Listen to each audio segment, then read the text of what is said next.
class, this is Jessica Meeker, and I'm presenting my ASQ child interview with you today. I interviewed a 6-month-old infant male and his 32-year-old mother, and I think the implications for social work and understanding his child development was that for any social worker to be able to refer a child and parent to services, they need to understand where they're at developmentally. So what was interesting was that with this child, I was able to get an idea of where he was at, and the questionnaire was extremely helpful in figuring out where he's at developmentally without ever meeting him before. So I think that without understanding where he's at developmentally, it would be really difficult to refer to appropriate services.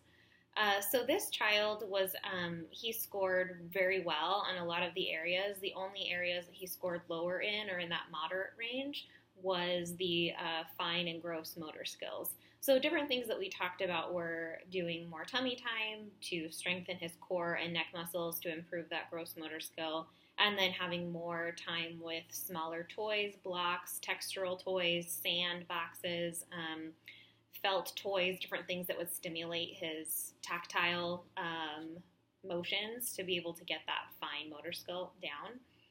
Some of the things that I thought were relevant was that this mom was not able to breastfeed when she gave birth, and that was hard for her because coming from a culture where that's highly valued, she felt like she was losing out a little bit on that attachment. So she did say that she spent a lot of time catching up on that attachment. So she did a lot of co-sleeping, a lot of baby wearing, and less time spending on the floor or less of that playtime. She was doing a lot more emotional eye contact attachment with him. So we talked about how he needed more tummy time, and that was something that she had specifically brought up, but that was probably part of it, was that she was really wanting to catch up on that emotional attachment piece that she had felt like she missed out on with him early on. As far as the ASQ being a good tool for populations in the Southwest, I definitely think it applies.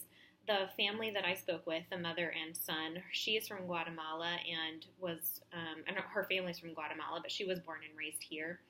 And she, I think, coming from a family that's very, puts a lot of value on one-on-one time, on that emotional connection, definitely showed through in her child's development.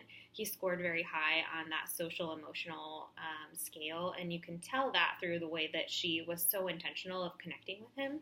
So as far as this being relevant to the Southwest, I definitely think that it applies just in the simple fact that there's such a large Hispanic population here that it definitely would make sense to have that piece included into it, as well as the different words that are used on the ASQ. Obviously, in different countries or different parts of the U.S., some of those early babbling words that a baby might say might sound differently or might look differently, or might have a different tone or connotation. But as far as this ASQ, it made sense, especially with the mom that I was speaking to. A lot of the words and those early things that he would say were something that she absolutely agreed with and as reflecting on when he first started to speak.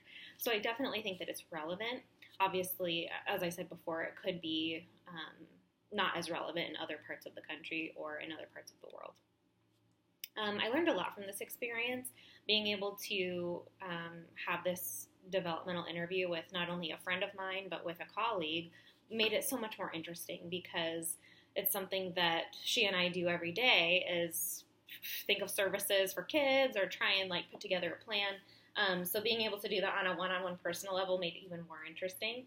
I think in some ways she was probably more forthcoming, but I found it very interesting to see where the 6-month-old fell on a developmental scale as compared to other 6-month-olds, and to see kind of what that norm is and maybe why he's further developed in some areas and why he's maybe not in others, and if there's a cultural piece to that or a family dynamic piece to that, a social piece to that, or why he's developing a certain way compared to other children, and if that would change. So I thought it was really interesting to be able to see that on a personal level and have that interview with her. So I found it very helpful in understanding how different parenting styles, different cultures play into that child development. So that's definitely something I walked away with that I felt influenced me in my own thinking as a social worker and understanding child development further. So I definitely thought it was a great experience. Thank you so much for watching. That's all I have for now, and have a good rest of your day. Thank you so much. Bye.